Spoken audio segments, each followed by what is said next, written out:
Hello chess friends and welcome to Azarov Chess channel and welcome to another brilliant and spectacular game from the TCEC Season 27 Swiss event that you can follow now on the official and beautiful TCEC website. We have here now the latest version of Stockfish, the powerful Stockfish 17 against another top engine Caissa in a crazy Lasker variation of the Scandinavian defense.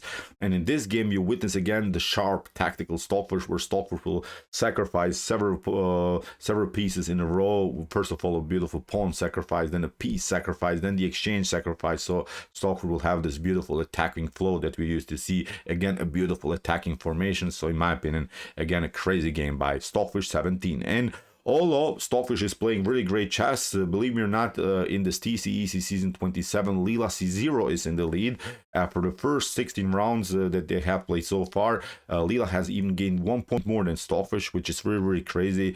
It's not such a pure domination anymore by the fish. Now, finally, I think we have a rivalry. Finally, we have a great competition, which is, I think, good for us. We can see finally maybe a thrilling super final between the most powerful chess engines in the world. So, okay, let's dive now into this game with the white pieces. The fish open with move e4.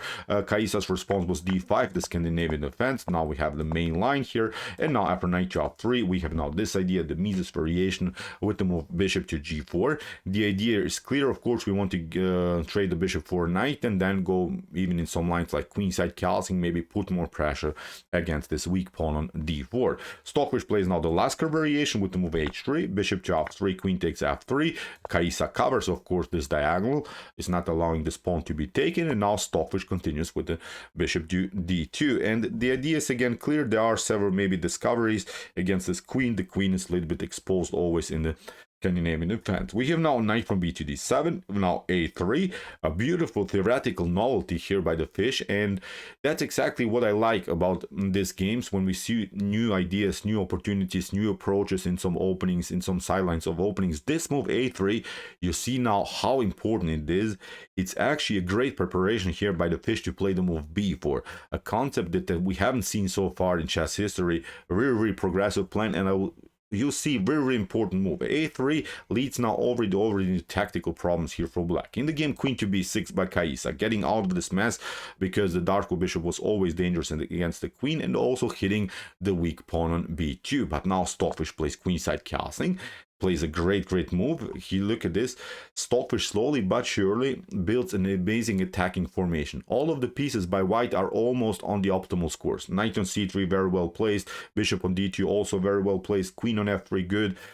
Here the bishop on f1, although it didn't play so far, has already a great activity, can be easily maneuvered to c4. Then rook to e1 is a great follow-up, bishop to c4, rook to e1, and suddenly white would have then really an amazing formation, really such a huge force against the black's kings. And here Caissa accepts the challenge, says, okay, show me what you got, I will take out now the pawns. Stockfish continues now with the attack, and now, believe me or not, Caissa doesn't react correctly immediately. This is now the beauty about the move a3. Here Caissa played a huge mistake with queen to c5. A better choice is to play queen to b6. Because now, if Caissa would have played queen to b6, there wouldn't be a possibility of b4, and Stockfish actually gets an extra tempo with the move b4. We'll go back afterwards. We'll see what's the difference if Caissa would have played the move queen to b6 instead of queen to c5. Now, after move b4, Caissa drops back, and notice now that Caissa doesn't have any more access to the a5 square, which would be very useful maybe later to include the queen onto the king side, maybe somehow to defend black's king, because Caissa probably didn't calculate that it has already huge tactical problems, that actually the king is endangered. So far, it doesn't seem so that black's king is endangered, but believe it or not, it's already endangered, because Stockfish, of course, plays now this idea, bishop to c4. Caissa is desperately trying now to secure the king by castling, and now, as I mentioned, Stockfish built this amazing formation. Look at this, all of the pieces on optimal scores, and now the king is now very messy here. Black almost doesn't have any more chances to defend his position. Caissa is trying bishop to e7, but now the fish goes all in with an amazing bishop takes e6, sacrifices the piece, rook takes e6. You cannot secure now the king by castling, because then the bishop on e7 is hanging. Here, knight to f8 by Caissa, and now Stockfish continues with rook takes e7.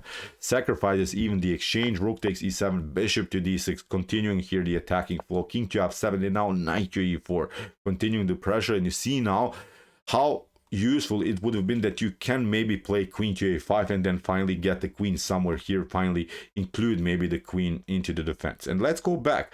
It's now a different story. The same position here after queen to b6 wouldn't be possible, because in the same tactical sequence, look at this, you're trying to sacrifice, you're trying, but now the queen can get here, and in some lines maybe even we can play queen to h5, maybe even go for the trades of queen. Still, White will not lose even in this position, but it's much easier now for Black to defend, of course, for sure. So that's why here after bishop to f4, let's see again this brilliant tactical sequence here.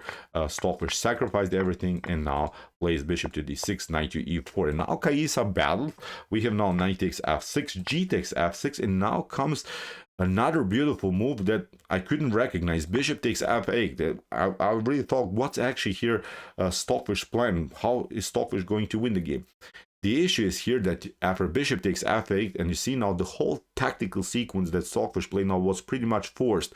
There's nothing that can be done in between. So now after bishop to f8, the issue is that you cannot pick up the bishop. You can pick it up now with both of your rooks, but also with the king, but actually you cannot take it, because if you try king to f8, then queen takes f6 and rook to d7 is game over. And you see how great it would have been here for Caissa to have already the queen maybe on b6, and you wouldn't lose an extra tempo. You could have maybe the queen on a5, and you can maybe deliver a check on the back rank, or maybe even queen to a3 here. It would be very dangerous. So Caissa's mistake was in the beginning the move queen to c5, and now you see Stockfish is rolling. Stockfish is playing here a butcher's method. With all of its pieces. So you see in this line you cannot take out the bishop. Also, if you pick up the bishop on f8 with the rook, then the queen is coming again, rook to d7, game over. Even if you try to take it with this rook, again with similar problems. Now you could try maybe to escape towards the center, but it's actually not working, because again you run into a checkmate sequence. Look at this, the pawn on f2 is not allowing here a Black's king to escape to g3, so nothing is working. So that's why for bishop to f8, here Caissa has to play rook to d8, Stockfish covers h5, and now queen to e2. What should you do? Even if you try here rook to d7 to cover your e7 score, then rook to e1 is still going on, and you have to now take. And now in this whole sequence, I don't know, the material could be equal here after queen takes f2, but then the king is too endangered here. Again, I would say game over here for Black. The king is simply too exposed here on g6 here by Black. So, but actually maybe rook to d7 is holding the position for a while. But now Caissa tried queen to b5, Stockfish delivers a check, and now plays, of course, rook to d3 with a huge threat to play rook to g3, and then all of the pieces would be surrounded against Black's king. So that's why h4 covering the score, but now Stockfish searches, of course, for a score g4 here. Now we have queen to g5, Stockfish escapes, and now rook from h to e8, and now queen takes b7.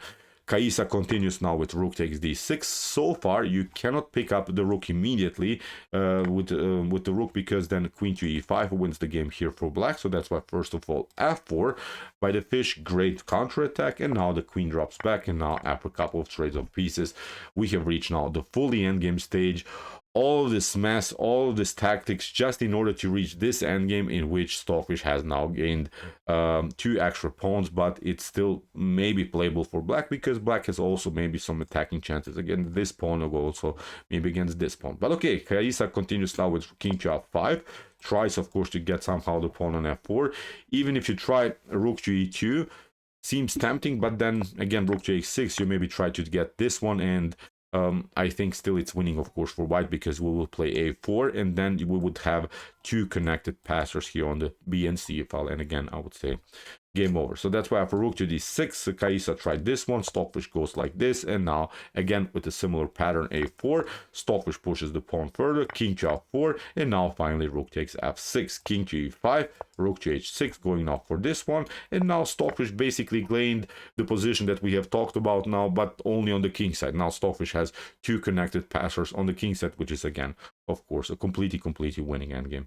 Here for White, rook king to c5, rook takes a4, Stockfish is grabbing now all of the pawns, simply pushes the pawn further, allows here even Caissa to take.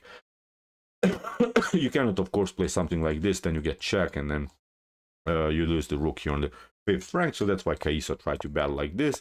Stockfish attacks, goes simply here with the rook, and now simply playing the Starash rule, simply going with the rook behind the pawn, supporting it, and of course pushing it further. We have now king to e6, c4. Stockfish, of course, pushes now the this other pawn, gets now the king towards the center. Caissa is trying to battle with some checks, but now no checks are possible, and now rook to h5, which is basically sort of a Zugzwang move, forcing now black to react. If you of course go here, then we go follow up here with the king to d6 and liberate the c file for the pawn. a5 here by Caissa, and now Stockfish goes for the pawn, and after king takes a5 in this particular position, Caissa resigned. So of course it's not working. Even if you move the rook somewhere, you have to always bring the rook in front of the pawn. That's the good part. When you bring your own rook behind your own pawn, now black is always stuck to the defense of this pawn, and now this one can march, and obviously completely winning endgame here for white. So great game by the fish against the Scandinavian defense. I think this whole approach, this whole new concept with the move a3 is pretty solid. It's great. I think it could be maybe even your surprise method against the Scandinavian defense. Never seen before. I'm not sure why no one didn't play so far this line. Let me also check out the Lead Chess database. In the Lead Chess database, there are many games played like this, but in top GM, EM, FM level, this has never been played so far. Really great method with this concept b4 and then sacrificing the pawn.